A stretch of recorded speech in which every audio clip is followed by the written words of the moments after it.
يا أيها الذين آمنوا اتقوا الله ولتنظر نفس ما قدمت لغد واتقوا الله إن الله خبير بما تعملون. صدق الله مولانا العظيم وصدق رسوله النبي الكريم الرؤوف الرحيم. اللهم نور قلوبنا بالقرآن وزين أخلاقنا بالقرآن وأدخلنا الجنة بالقرآن ونجنا من النار بالقرآن. قال الله تعالى وتبارك في شان حبيبه مخبرا وآمرا إن الله وملائكته يصلون على النبي يا أيها الذين آمنوا صلوا عليه وسلموا تسليما. الصلاة والسلام عليك يا رسول الله وعلى آلك وأصحابك يا نبی الرحمہ. تمام حمد و ثنا، تعریف و توصیف اللہ جل مجدہ الکریم کی ذات بابرکات کے لیے، جو خالق کائنات بھی ہے اور مالک ششہات بھی. اللہ جل وعلا کی حمد و ثنا کے بعد رسول رحمت، شفیع معظم، نبی محتشم، اللہ کے پیارے، امت کے سہارے، رب کے محبوب، دانائے غیوب، مالک رقاب امم، فخر عرب و عجم، والی کون و مکان، سیاہ لا مکان، سید انس و جاں، سرور لالا رخاں، نیر تاباں، سر نشین مہوشاں، ماہ خوباں، شہنشاہ حسینہ، تتمہ دوراں، سر خیل زہرہ جمالاں، جلوہ صبح ازل، نور ذات لم یزل، باعث تکوین عالم، فخر آدم و بنی آدم، نیر بطحا، رازدار ما اوہا، شاہد ما طغا، صاحب علم نشرہ، معصوم آمنہ، احمد مجتبی، حضرت محمد مصطفیٰ صلی اللہ علیہ وآلہ وسلم کے حضور ناز میں اپنی عقیدتوں، ارادتوں اور محبتوں کا خراج پیش کرنے کے بعد واجب الاحترام، ذوی الاحتشام، معزز و مکرم سامعین، خواتین و حضرات، السلام علیکم ورحمۃ اللہ وبرکاتہ. اللہ تعالیٰ نے 3 طرح کی مخلوقیں پیدا کی ہیں. ایک مخلوق وہ ہے جو عقل، فہم اور شعور کی دولت سے محروم ہے، لیکن شہوات، عقل و شرب کی ضروریات ان کے اندر رکھی گئی ہیں. دوسری مخلوق فہم و عقل اور شعور کی دولت سے مالا مال ہے، لیکن شہوات نفسانیہ اور باہمیہ سے انہیں پاک رکھا گیا ہے. تیسری مخلوق وہ ہے جس میں فہم و شعور، علم اور آگہی بھی رکھی گئی ہے اور ہر طرح کی شہوات بھی ان میں رکھی گئی ہیں. جو فہم و شعور سے مالا مال ہیں اور شہوات نفسانیہ اور باہمیہ سے پاک ہیں، وہ فرشتے ہیں. اور جو شہوات باہمیہ اور شہوات نفسانیہ ہی رکھتے ہیں، شعور و فہم سے عاری ہیں، وہ بہائم ہیں، چوپائے ہیں، جانور ہیں، حشرات الارض. اور جن میں یہ دونوں چیزیں رکھی گئیں وہ حضرت انسان ہے. تو حضرت انسان کو ایک عجیب امتحان گاہ میں کھڑا کیا گیا ہے. اگر فرشتے گناہ نہیں کرتے تو وہ گناہ کر ہی نہیں سکتے، اور اگر چوپائے، بہائم اور دیگر حشرات الارض اور جانور ان کو پکڑ اور گرفت نہیں ہے تو ان کو فہم و شعور نہیں ہے، کیونکہ جو گرفت ہے وہ عقل، فہم اور شعور پر ہے. بچے پر شریعت کوئی حکم نافذ نہیں کرتی، اسے گرفت نہیں ہوتی. جو شخص مجنون ہے تو شریعت اس سے بھی قلم اٹھا لیتی ہے. تو فہم، ادراک، شعور اور آگہی رکھنے والی مخلوق کو ہی پرسش ہوگی اور احکام شرعیہ اور احکام الہیہ کی پابند ہی وہ مخلوق بنائی گئی ہے۔ اب یہ ایک عجیب کشمکش میں کھڑے ہیں، ایک طرف دماغ کھینچ رہا ہے، خواہشیں کھینچ رہی ہے، اور دوسری طرف اس کو عقل، فہم، ادراک سب کچھ روک رہے ہیں۔ تو اگر یہ فہم و ادراک کو غالب کر لیتا ہے اپنی خواہشات پر تو پھر فرشتوں سے بھی افضل قرار پاتا ہے، اور اگر یہ عقل، شعور، فہم، ادراک، آگہی ان کو پیچھے کر دیتا ہے اور شہوات کا ان پر غلبہ ہو جاتا ہے تو پھر اولئک کالانعام بل ہم اضل، کہا یہ چوپایوں سے بھی بدتر ہے۔ چونکہ چوپائے جس طرح کی زندگی گزارتے ہیں وہ اس طرح کی زندگی اس لیے گزارتے ہیں کہ ان کے پاس فہم اور شعور نہیں ہے۔ تو یہ فہم اور شعور رکھنے کے بعد جب عقل و خرد اور فہم و ادراک کو چھوڑ دے گا اور خواہشات نفسانیہ اور خواہشات بہمیہ اور آرزوؤں کے پیچھے لگ کے من مانی زندگی گزارنے لگ جائے گا تو پھر یہ چوپایوں سے بھی بدتر قرار پائے گا۔ تو اب یہ امتحان گاہ میں کھڑا ہے، ادھر لڑکا تو فرشتوں سے بھی افضل قرار پایا، ادھر گرا تو چوپایوں سے بھی بدتر ہوا۔ اب حضرت انسان کو فیصلہ کرنا ہے کہ وہ اپنی سیدھی روش پر کیسے چلے۔ اس کی زندگی میں گناہ بھی ہیں اور اس کی زندگی میں نیکیاں بھی ہیں، لیکن میرے مالک نے توبہ کا دروازہ کھلا رکھا کہ اگر وہ بہت سارے گناہ بھی کر بیٹھے، حتیٰ کہ اس کے گناہ سمندر کی جھاگ کے برابر بھی ہوں، تو وہ توبہ کی دہلیز پہ آ جائے اور مالک کو منانے کے لیے ایک آنسو بھی بہا دے تو وہ گناہگار کی آنکھ سے ٹپکنے والا آنسو اللہ کے غصے کی آگ کو ٹھنڈا کر دیتا ہے اور اس کے سارے گناہ بدل کے نیکیوں میں تبدیل ہو جاتے ہیں۔ تو اس کو اختیار دیا گیا، اس کو مہلت دی گئی، توبہ کا دروازہ کھلا رکھا گیا۔ اللہ تعالی جل شانہ نے انسان کو فہم، ادراک، شعور، آگہی بہت کچھ دیا، لیکن اس نے اس کے باوجود اس کو ہدایت آسمانی سے بھی محروم نہیں رکھا۔ یہ بات ذہن میں رکھیں کہ قافلہ انسانی کو اللہ نے کبھی بھی ہدایت سے محروم نہیں رکھا۔ اس کائنات کا پہلا شخص، پہلا نبی بھی ہے، تو اللہ تعالیٰ نے کبھی بھی انسان کو ہدایت سے محروم نہیں رکھا۔ انبیاء علیہ السلام آئے، مصلحین آئے، اولیاء آئے، 100 کتابیں اور صحیفے نازل ہوئے تاکہ یہ رشد و ہدایت ان سے پا سکے۔ پھر اس کو سمجھانے کے لیے اور بہت کچھ اللہ تعالیٰ جل شانہ نے اس کائنات کے نظم میں رکھا ہے تاکہ یہ اپنی زندگی کی راہوں کو درست کر کے گزار کے صائب راہ پہ چل کے منزل تک پہنچ پائے۔ لیکن اگر یہ آنکھیں موند لے اور خواہشات کا اسیر ہو جائے اور حیوانات سے بھی بدتر زندگی گزارے تو یہ اس کا اختیار ہے، اللہ اسے روکتا نہیں۔ اس کو آزاد یہ ہے، آپ کو چھری دی جاتی ہے تو چاہے اس سے سبزی کاٹ لیں، چاہے اس سے کسی کا پیٹ پھاڑ دے، تو دینے والے نے تو آپ کو وہ چیز دی ہے، تو اس نے آنکھیں بھی دی ہیں۔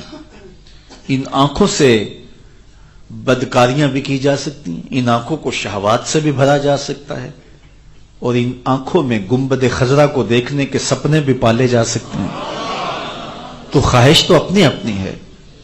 ان ہاتھوں سے دکھیوں کی، لاچاروں کی مدد بھی کی جا سکتی ہے، اور ظلم اور تعدی کا بازار بھی گرم کیا جا سکتا ہے۔ ان ٹانگوں سے چل کر کے مسجد کا رخ بھی اختیار کیا جا سکتا ہے، اور سینما گھر بھی اگر کوئی جائے تو ٹانگیں بے زور نہیں ہوتی۔ زبان بولنے کے لیے دی گئی ہے تو اس سے گالی گلوچ، سب و شتم، چغلی، غیبت سب کچھ ہو سکتا ہے، لیکن اگر کسی کی زبان محو توصیف محمد ہو جائے اور اگر کسی کی بولی کے اندر قرآن کی تلاوت رچ جائے اور کسی کے انداز گفتگو کے اندر سچائی کا رس ٹپکے تو یہ اس کا انتخاب ہے. اللہ روکتا نہیں ہے زبان کو کہ اب تم جھوٹ بولنے لگے ہو تو زبان کی قوت گویائی سلب کر لی جائے. تم برا دیکھنے لگے ہو تو آنکھوں کی بینائی اچک لی جائے. تم ظلم کرنے لگے ہو تو ہاتھ رک جائیں. تم غلط راہوں کے مسافر بننے لگے ہو تو تمہاری چال جو ہے وہ تمہارا ساتھ نہ دے. ایسا نہیں ہے. لیکن اگر تم راہ خیر پہ جانا چاہو تو پھر بھی تمہارے لیے راستے کشادہ ہیں. راہ شر پہ چلنا چاہو پھر بھی تمہارے لیے یہ راستے کشادہ ہیں. اب تمہیں پکڑ کس بات کی ہے؟ پکڑ اس بات کی ہے کہ تمہیں اختیار دیا گیا ہے. اب انسان کے اندر چونکہ نفسانی خواہشات بھی رکھی گئی ہیں، باہمی جذبات بھی رکھے گئے ہیں، تو کبھی کبھی یہ ٹریک سے اتر بھی جاتا ہے. تو یہ کبھی کبھی اگر ہو جائے تو توبہ کا دروازہ بھی کھلا ہے کہ پھر واپس آ جائے پٹڑی پہ تو سیدھی یہ پٹڑی مدینے کی طرف جاتی ہے. لیکن اگر وہ اس پہ آنا ہی نہ چاہے تو پھر وہ بھٹکتا ہوا کسی جنگل میں جا نکلے گا اور پھر اس کا ٹھکانہ وہی نار جہیم ہے جس کا ذکر اللہ نے قرآن میں کیا ہے. تو اس لیے اب ہمارا یہ اختیار ہے کہ ہم اپنی زندگی کو کیسے گزارتے ہیں. کچھ ضرورتیں ہمارے جسم کی ہیں، کچھ ضرورتیں ہماری روح کی ہیں. جسم کی ضروریات کو پورا کرنے کے لیے بھی خیر کے راستے بھی ہیں، شر کے راستے بھی ہیں. اور روح کی ضروریات کو پورا کرنے کے لیے ہمیں جو ہے وہ اس کی غذا بھی تلاش کرنا ہوتی ہے. اس لیے اس نے ہمیں ایک صاف ستھرا واضح راستہ دیا ہے. صراط مستقیم ہم روز اللہ سے مانگتے ہیں اور یہ وہ دعا ہے جو ہر روز ہر نمازی ہر نماز کی ہر رکعت میں مانگتا ہے. اے اللہ ہمیں سیدھی راہ پہ چلا. صراط مستقیم سیدھی راہ کو کہتے ہیں اور جو راستہ سیدھا ہو تو اس میں بھٹکنے کے امکان نہیں ہوتے. اس لیے ہم اللہ سے سیدھی راہ پہ چلنا مانگ رہے ہوتے ہیں. جہاں موڑ ہو، جہاں مختلف جو ہے وہ بھول بھلیاں ہوں تو وہاں امکان ہوتا ہے کہ کسی ایک یو ٹرن سے فرق لگ گیا تو کدھر کا کدھر نکل جاؤں گا. اور جو راستہ سیدھا ہو تو وہ آسان بھی ہوتا ہے اور اس کی طرف پہنچنا مشکل بھی نہیں ہوتا. اس لیے ہمیں سیدھا راستہ دکھایا گیا ہے. لیکن پھر بھی اس سیدھے راستے سے اگر ہم بھٹک جائیں، تھوڑا سا کچے راستے پہ آ جائیں، گر جائیں، نیچے آ جائیں تو اس نے ایسا نہیں ہے کہ دوبارہ وہ آج وقت کی موٹر وے ہے نا کہ اگر چڑھیں تو پھر اتنے کلومیٹر کے بعد ہی دوبارہ آپ کو جو ہے وہ چڑھنے کے لیے راستہ ملے گا. ایسا نہیں ہے. انٹرچینج یہ نہیں ہے کہ اگر اتر گئے تو پھر آپ کو بہت دیر تک انتظار کرنا پڑے گا. جہاں سے اترے تھے ساتھ ہی چڑھ گئے. اللہ تعالیٰ جل شانہ پچھلی ساری خطائیں معاف کر دے گا. تو یہ اللہ تعالیٰ نے ہمارے لیے کتنی آسانیاں رکھی. سلطان محمود غزنوی بہت محبت کرتا تھا ایاز سے اور ایاز اس کا بڑا لاڈلا اور بڑا ہی محبوب وزیر تھا، خادم تھا. تو جو باقی وزراء تھے، مشیر تھے، آیان سلطنت تھے، وہ بڑا حسد کرتے تھے. تو ایک دن بادشاہ سب کو بلایا. جب حسد آسمانوں کو چھونے لگا اور دربار کا ماحول حسد کی بدبو سے متعفن رہنے لگا، اس کو گھور گھور کے سارے دیکھتے تھے، تو اس نے بلایا سب کو اور ایک حوض کے کنارے لے گیا جو دربار کے اندر ہی واقع تھا. اس میں اس نے موتی پھینک دیے اور ایک ایک وزیر کو کہا کہ جاؤ ان موتیوں کو نکال کے لاؤ، لیکن یہ شرط ہے تمہارا لباس گیلا نہیں ہونا چاہیے، تمہارے بدن پر پانی کا کوئی قطرہ نہیں لگنا چاہیے. تو ہر ایک نے معذرت کی کہ یہ کیسے ممکن ہے کہ ہم موتی بھی نکال کے لائیں اور بدن بھیگے بھی نہ اور جسم گیلا بھی نہ ہو. دوسرے کو کہا، اس نے بھی کہا کہ یہ کیسے ممکن ہے. تیسرے کو کہا، حتیٰ کہ ایاز کی باری آئی، کہا کہ یہ موتی میں نے پھینک دی ہیں اور یہ حوض کی تہ میں پڑے، اس کو نکال کے لانا ہے، لیکن سنو بدن نہیں بھیگنا چاہیے، تمہارے کپڑے گیلے نہیں ہونے چاہیے. اس نے فوراً چھلانگ لگا دی، تہ سے موتی نکالے، جب واپس باہر نکلا تو ہاتھوں میں موتی تھے اور بدن پانی سے نچڑ رہا تھا، کپڑوں سے پانی نچڑ رہا تھا اور بدن گیلا تھا۔ بادشاہ نے سختی سے کہا کہ میں نے کہا تھا کہ بدن گیلا نہیں ہونا چاہیے، کپڑے نہیں بھیگنے چاہیے۔ تو اس نے ہاتھ جوڑ کے کہا، بادشاہ سلامت، آپ کے دو حکم تھے، ایک تو کہ موتی لے کے آنے ہیں اور دوسرا حکم تھا کہ لباس اور کپڑے گیلے نہیں ہونے چاہیے، تو ایک حکم میں نے پورا کر دیا ہے، دوسرے کی غلطی ہو گئی ہے، معافی دے دیں۔ کہا یہ فرق ہے تمہارے اور جو ہے وہ باقی مشیروں اور وزیروں کے اندر۔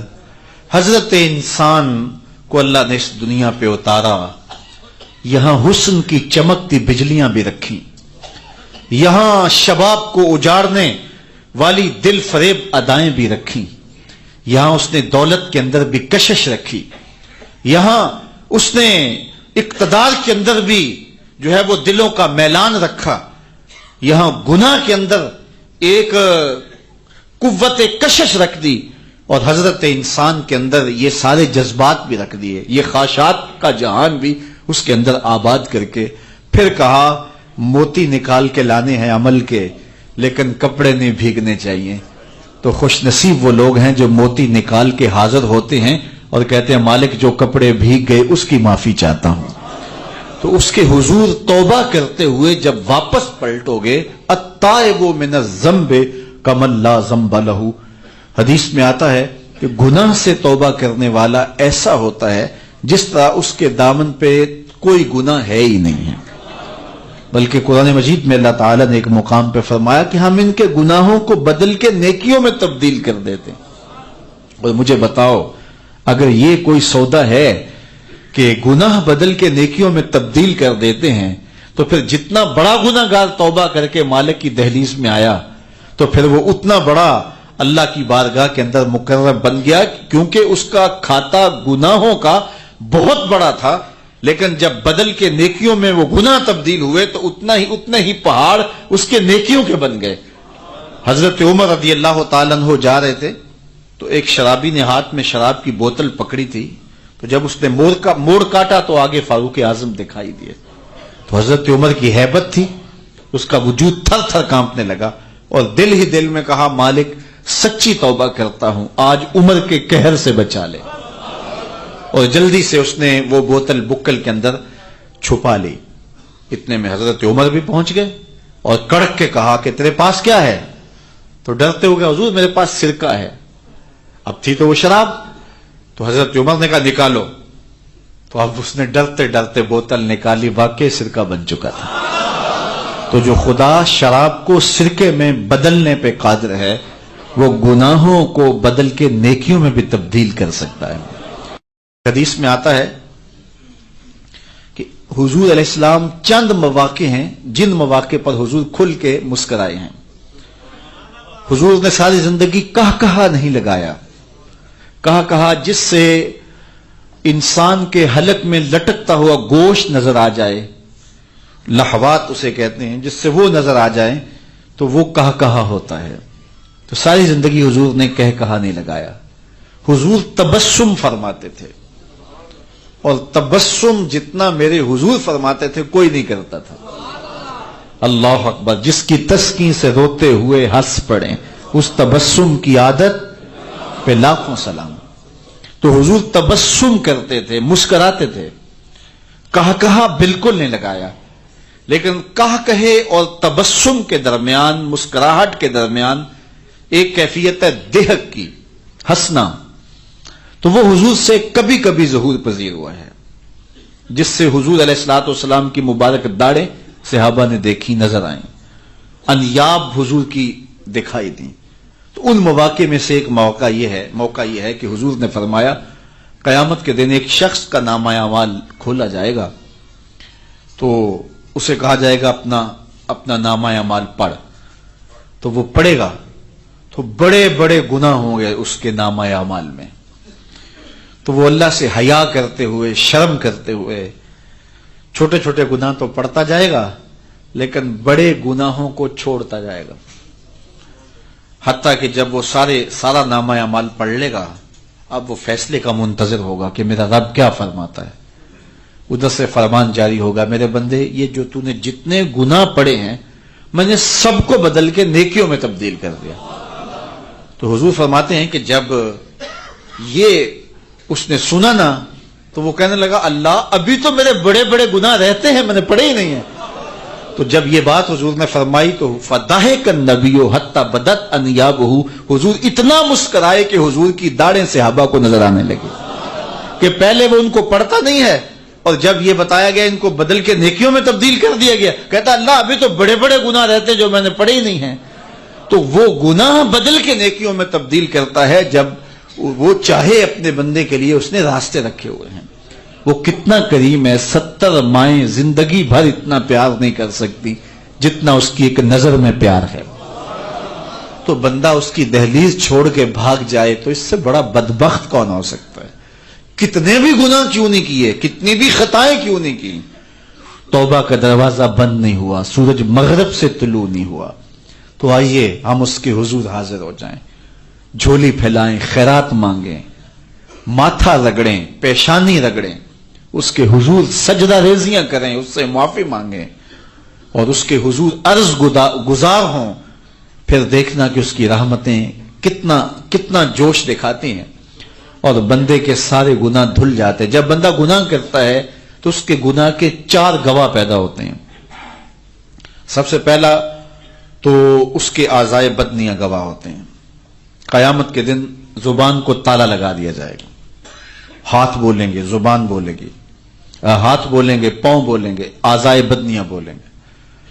دوسرے گواہ وہ زمین، وہ دھرتی جہاں اس نے گناہ کیا، وہ کھلا میدان ہے یا وہ بند کمرہ ہے، وہ چوک اور بازار ہے یا وہ کوئی خلوت کدہ ہے، جہاں بھی اس نے گناہ کیا، جرم کیا، داد عیش دی، وہ دھرتی، وہ جگہ قیامت کے دن اس کے خلاف سلطانی گواہ ہوگی۔ تیسرے وہ فرشتے کرامن کاتبین جو اس کے دائیں بائیں بیٹھے ہوئے ہیں، وہ قیامت کے دن اس کے خلاف بطور گواہ کھڑے ہوں گے۔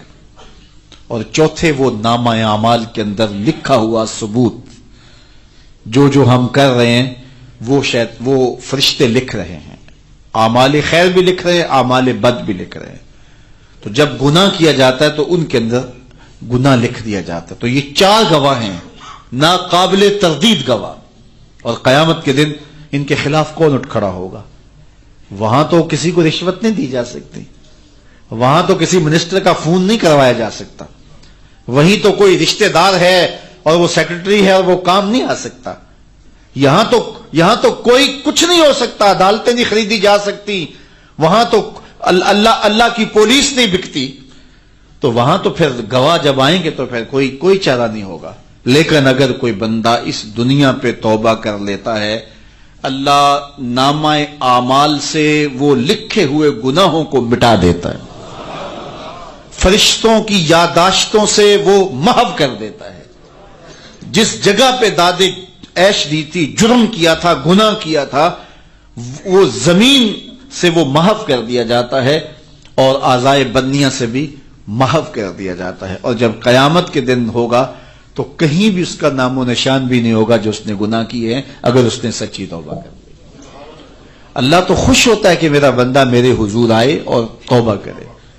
میرے حضور نے اتنی خوبصورت مثال دی اس پر، آپ میں سے جن لوگوں نے صحراؤں کا سفر کیا ہے تو وہ اس بات کو بخوبی سمجھ سکتے ہیں، لیکن باقیوں کے لیے بھی کوئی دشوار نہیں ہے، چونکہ صحرائے عرب میں ایسا ہوتا تھا۔ اور ہم بھی ایک مرتبہ ایک صحرا میں ایک رات بھول گئے تھے، یہ تھل کے علاقے میں، تو ساری رات ہی گھومتے رہے، تو اس وقت اندازہ ہوا کہ صحرا کی زندگی کتنی مشکل ہوتی ہے۔ تو صحرا میں فرمایا ایک بندہ سفر پہ جا رہا ہے اور اس نے اونٹ کے اوپر اپنا زاد راہ، اپنا کھانا پینا، دیگر سامان زندگی رکھا ہوا ہے۔ تو راستے کے اندر کڑکتی دوپہر میں وہ درخت کے ساتھ اونٹ باندھ کر کے خود سو جاتا ہے دوپہر کاٹنے کے لیے۔ جب اس کی آنکھ کھلتی ہے تو کیا دیکھتا ہے کہ اونٹ نہیں ہے۔ تو اونٹ کا گم ہو جانا زندگی کا گم ہو جانا ہے، چونکہ کئی 100 میل تک انسانی وجود ہی نہیں، تو نہ کہیں پانی، نہ کھانا، نہ کوئی زیرو چیز۔ تو اب وہ اگر کسی سمت چلے گا تو چل کے تھک جائے گا، بالآخر کہ ریت میں رل کے مر جائے گا. تو اب وہ اٹھا تو اس نے دیکھا کہ میرا اونٹ نہیں ہے, تو وہ دائیں بائیں بھاگ کے دیکھنے لگا, لیکن اونٹ کا کوئی نشان نہیں ملا. تو واپس آ کے اسی درخت کے نیچے تنے کے ساتھ ٹیک لگا کے موت کا منتظر ہو کے بیٹھ جاتا ہے. جب ظاہر ہے موت ہی ہے اگلا مرحلہ. اسی اسنا میں اس کی آنکھ لگ جاتی ہے. جب آنکھ لگی تو تھوڑی دیر بعد پھر دوبارہ آنکھ کھلی تو کیا دیکھتا ہے کہ وہ اونٹ جو گما تھا ماں ساز و سامان کے اس کے پاس کھڑا ہے. وہ کہیں سے گھوم پھر کے وہاں آ گیا. تو وہ اتنا خوش ہوا کہ خوشی سے اس کی زبان لڑکھڑا گئی اور وہ بے ساختہ کہتا ہے اللہم انت عبدی و انا ربک, اے اللہ تو میرا بندہ اور میں تیرا رب. کہنا یہ تھا کہ تو میرا رب اور میں تیرا بندہ, لیکن وہ کیا کہتے ہیں, کسی کے آنے سے ایسے ہوش اڑے ساقی کے, شراب سیخ پہ ڈالی بوتل میں کباب. تو کہنا یہ تھا کہ تو میرا رب اور میں تیرا بندہ, جب بھی تیری قربت کے امکان نظر آئے ہم اتنے خوش ہوئے کہ پریشان نظر آئے. تو کہنا یہ تھا کہ تو میرا رب اور میں تیرا بندہ. کہتا ہے اللہ تو میرا بندہ اور میں تیرا رب. شدت فرحت سے دھڑک گیا اور اس کی زبان لڑکھڑا گئی اور اسے پتہ ہی نہیں, ہوش ایسے اڑے کہ اسے سمجھ نہیں آ رہی کہ میں کیا کہہ رہا ہوں. اور وہ یہ سجدے میں سر رکھ کے کہتا ہے اللہ تو میرا رب, تو میرا بندہ اور میں تیرا رب. حضور نے فرمایا صحابہ مجھے بتاؤ اس بندے کو کتنی خوشی ہے کہ اس کیفیت میں خوشیوں کے ہجوم میں دھڑک گیا ہے اور اس کی زبان پر بھی اس کا قابو نہیں رہا. تو صحابہ نے کہا حضور انتہا ہوگی خوشی کی, اونٹ کیا ملا, زندگی مل گئی. تو حضور نے ارشاد فرمایا جب کوئی شخص توبہ کرتا ہے اللہ اس سے بھی زیادہ خوش ہوتا ہے. اللہ اکبر, اللہ اس سے بھی زیادہ خوش ہوتا ہے کہ میرا بندہ پلٹ کے میرے پاس آئے. وہ کریم ہونے کے باوجود نہ آئے بندہ تو اللہ کی ضرورت تو نہیں ہے, ضرورت تو بندے کی ہے, لیکن وہ خوش ہوتا ہے. اس سے بھی زیادہ خوش ہوتا ہے. کیا اس کی خوشی کا, اس کی رضا کا بیان کیا جائے کہ جب بندہ اس کے حضور آ جاتا ہے تو اس نے پوری زندگی ہمیں مہلت دی ہے. بچپن, لڑکپن, جوانی, بڑھاپا, آخری سانس تک ہمیں مہلت ہے. علماء فرماتے ہیں کہ بچپن میں تو انسان کہتا ہے میں جو ہے وہ بڑا ہوں گا, جب بڑا ہو جائے پھر کہتا ہے میں جوان ہوں گا, جوانی میں کہتا ہے میں بوڑھا ہوں گا. تو جب بوڑھا ہو جاتا ہے تو پھر تو کوئی عذر باقی نہیں رہتا, پھر تو اگلا مرحلہ موت ہی ہوتا ہے. تو جو بڑھاپے میں بھی اپنی توبہ کو مؤخر کر دیتا ہے اس سے بڑا بد نصیب کون ہو سکتا ہے. لیکن خوش نصیب کون ہے جو جوانی میں توبہ کرتے. ایک روایت میں آتا ہے جب جوان توبہ کرتا ہے خوشی سے اللہ کا عرش جھوم اٹھتا ہے. جوان کی توبہ پہ عرش الہی جھوم اٹھتا ہے. تو خوش نصیب لوگ ہیں جن کو سچی توبہ کی توفیق نصیب ہوتی ہے. اور وہ لوگ جو اپنی زندگیاں یوں ہی بسر کر دیتے ہیں اور راہ مستقیم پہ نہیں آتے, آوارگی میں بسر کر دیتے ہیں, تو پھر منو مٹی تلے چلے گئے لوگ کہانی بھی بھول جاتے ہیں. تو قبل اس سے کہ وقت آئے مجھے اور آپ کو اپنی آخرت کے لیے ضرور کوشاں ہونا چاہیے اور سچی توبہ سے اپنی آخرت کی تیاری کرنی چاہیے. کل کا پچھتاوا آج کے پچھتاوے سے بہتر ہے. کل کا پچھتاوا تو سوائے حسرت دکھ بڑھانے کے اور کیا ہوگا. آج کا پچھتاوا زندگی بدل دے گا. وقت پر کافی ہے ایک قطرہ بھی آب خوش ہنگام کا, جل گیا جب کھیت برسا می تو پھر کس کام کا. لا یتحسر اہل الجنہ الا علی ساعۃ فیہا لم یذکر اللہ.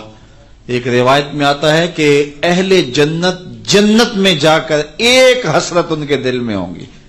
حالانکہ جنت میں پہنچ کے کوئی حسرتیں نہیں ہوں گی, ہر حسرت پوری ہو جائے گی, لیکن ایک حسرت ان کے دل میں جنت میں پہنچ کر بھی ہوگی. اور وہ کیا, جو چند لمحے خدا کی یاد سے غافل گزارے کیوں گزارے. وہ میں نے آوارگی میں گزار دیے. چائے والے کھوکے پہ بیٹھا 3 گھنٹے وہاں بیٹھا رہا, حمام پہ بیٹھا آدھا گھنٹہ میں نے وہیں گزار دیا.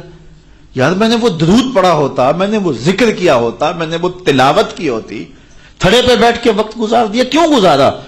تو جنت میں جنتی کو اگر کسی چیز کی حسرت ہوگی تو وہ یہ حسرت ہوگی کہ جو چند لمحے میرے ضائع ہو گئے وہ کیوں ضائع ہو گئے. تو خوش نصیب ہیں وہ لوگ جو اپنے لمحات کی قدر کرتے ہیں. تو آج موقع ہے, آج فرصت ہے, سورج مغرب سے نہیں چڑھا، توبہ کا دروازہ بند نہیں ہوا، اللہ کی رحمت کے در کھلے ہیں، اور روز آواز آتی ہے، روزانہ آواز آتی ہے کوئی مجھ سے معافی مانگنے والا، میں اس کو معاف کر دوں، تو اس کے حضور آج حاضر ہو جائیں، آج حاضر ہو جائیں، کل تو آنا ہی ہے۔ پھر جو کفن میں منہ چھپا چھپا کے آتے پھریں گے، اچھا نہیں ہے کھلے منہ سے چلے جائیں۔ پھر جو لوگ اٹھا کے لے جائیں گے، اچھا نہیں ہے خود اپنے قدموں سے چل کے اس کی دہلیز پہ چلے جائیں۔ وہ ایک مجذوب تھا، فقیر تھا، بازار میں کھڑا رو رہا تھا، کسی نے روک کے پوچھا کیا ماجرا ہوا، کیوں رو رہے ہو، کسی نے تنگ کیا ہے، دکھ دیا ہے، ستایا ہے؟ اس نے کہا کچھ بھی نہیں ہوا، بس ان لوگوں کے رویے نے دکھی کر دیا ہے۔ کہا کیا ہوا؟ کہا میرا یہ ذہن بنا تھا کہ میں ان کی اور رب کی صلح کروا دوں۔ تو کہا پھر کیا ہوا؟ کہا وہ تو مانتا، یہ نہیں مانتے، وہ تو کہتا ہے ان کو لے آ میری دہلیز پہ، ایک آنسو سے سارے گناہ معاف کر دوں گا، لیکن ایسے کھوئے ہیں، یہ الٹا مجھے بے وقوف کہہ رہے ہیں، یہ مجھے گھور رہے ہیں کہ تم کیا ہمیں بتا رہے ہو۔ اللہ اکبر!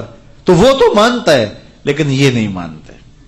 اگلے دن اسی فقیر کو دیکھا گیا کہ وہ قبرستان میں کھڑا رو رہا ہے، تو وہی شخص گزرا تو اس نے رک کے پھر پوچھا بابا قبرستانوں میں بھی روتا ہے اور بازاروں میں بھی روتا ہے، آج کیا مسئلہ ہوا؟ کہا مسئلہ میرا کل والا ہی ہے۔ کہا آج کیا ہوا؟ کہا کل ان سے مایوس ہوا تو پھر آج ادھر نکل آیا، اور آج میرا پروگرام بنا کہ چلو ان کی اور رب کی صلح کروا دو۔ تو کہا آج کیا رکاوٹ ہے؟ کہا آج یہ مانتے ہیں وہ نہیں مانتا، کل وہ مانتا تھا وہ نہیں مانتے تھے، آج یہ مانتے ہیں وہ نہیں مانتا۔ تو قبل اس سے کہ ادھر سے انکار ہو جائے کہ اب وقت بیت گیا، اب تم نے وہ وقت گنوا دیا، ہم نے بڑی مہلت دی تھی تمہیں، ڈوبتا سورج تمہیں روز کوئی پیغام دیتا تھا، اٹھتے ہوئے جنازے تمہیں روز کچھ کہتے تھے، بڑھاپا تمہیں آوازیں دیتا تھا، تم چلتے تو ٹھوکریں لگتی تھی، یہ ٹھوکریں تمہیں کچھ کہتی تھی، لیکن تم نے کسی بات پہ غور نہ کیا، اور لمبی زندگی کی امید پر تم نے مالک کی دہلیز کو چھوڑے رکھا، اب تمہارے لیے کوئی راستہ باقی نہیں بچا۔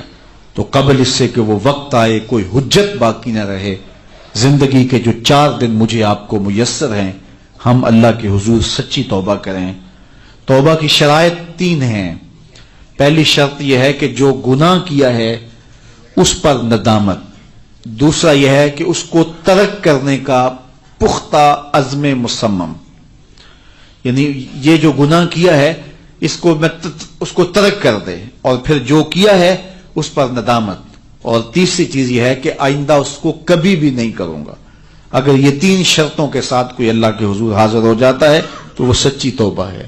لیکن محض کسی مجلس کے اندر توبہ توبہ پکار اٹھے، جس طرح وہ گاڑی والا ایکسیڈنٹ دیکھتا ہے تو رکتا ہے، 5 لاشیں گری ہوئی ہیں تو وہ ٹیپ بھی بند کر دیتا ہے، سارے بس والے توبہ توبہ پکارنے لگ جاتے ہیں، 1.5 کلومیٹر کے بعد پھر دوبارہ وہ بٹن دبا دیتا ہے، اور پھر وہی گانے اور وہی غلیظ چیزیں، اور پھر معمول کی زندگی۔ ایسی توبہ نہیں ہے۔ توبہ یہ ہے کہ ما قبل کے جو اعمال ہیں ان سے ندامت پیدا ہو اور ان کو ترک کر دیا جائے، اور آئندہ عزم مصمم رکھا جائے، اور اگر ان اعمال کا تعلق مخلوق کے حق سے بھی ہے تو پھر ان کو بھی راضی کیا جائے، ان کا حق دیا جائے۔ پھر 4 شرطیں بن جاتی ہیں۔ اگر ان 4 شرطوں کے ساتھ توبہ کی جائے تو پھر توبہ لازمی قبول ہوتی ہے۔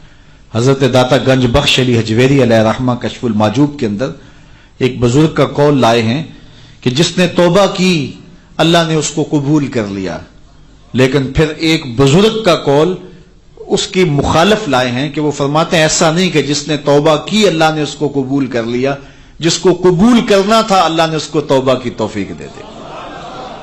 یعنی اللہ خود بلا رہا ہے کہ میرے بندو میرے حضور آؤ اور توبہ کرو، اور وہ خود بلا کے پھر کہے کہ نہیں میں نہیں توبہ قبول کرتا چلے جاؤ، یہ کیسے ہو سکتا ہے؟ آپ کو کسی کام کے لیے میں بلاؤں اور بلا کے اگر میں انکار کر دوں تو آپ ڈنڈورا دیں گے؟ خود بلا کے خود یہ بات کہی تو وہ تو رب ہے، وہ خود کہے میرے حضور توبہ کرو، مجھے توبہ قبول کرنے والا اور رحیم پاؤ گے، اور کوئی آئے تو وہ کہے میں نہیں مانتا، یہ کیسے ہو سکتا ہے؟ شرائط توبہ کی پوری ہو تو پھر وہ گناہ معاف کر دیتا ہے۔ لیکن اللہ کے ہاں مکر نہیں چلتا، اس کے ہاں فریب نہیں چلتا۔ اگر سچی نیت نہیں ہے، محض اندر کھوٹ موجود ہے، گناہ ترک کرنے کا عزم مصمم نہیں ہے، اور جو ہے وہ آئندہ کی زندگی بھی محتاج رکھنے کا ارادہ پختہ نہیں ہے، اور ندامت بھی نہیں ہے حقیقی طور پہ، بس وقتی طور پہ توبہ توبہ پکار اٹھے۔ وہ تو کسی نے کہا تھا کہ توبہ کی، پھر توبہ کر کے توڑ دی، میری اس توبہ پہ توبہ توبہ توبہ کر اٹھی۔ یہ تو توبہ نہیں ہے، یہ تو مذاق ہے۔ تو اللہ تعالیٰ جل شانہ سچی توبہ کو قبول کرتا ہے، اور پھر توبہ کرنے والے کے ما قبل کے سارے گناہ مٹا کے نیکیوں میں تبدیل کر دیتا ہے۔ اللہ جل شانہ مجھے بھی آپ کو بھی سچی توبہ کی توفیق سے مالا مال فرمائے، اور زندگی کی ایک ایک ساتھ اپنے دین کے لیے گزارنے کی توفیق دے۔ کار ما آخر شدو آخر زما کار نشد، مشت خاک ما غبار کوچائے یار نشد، و آخر دعوانا ان الحمد للہ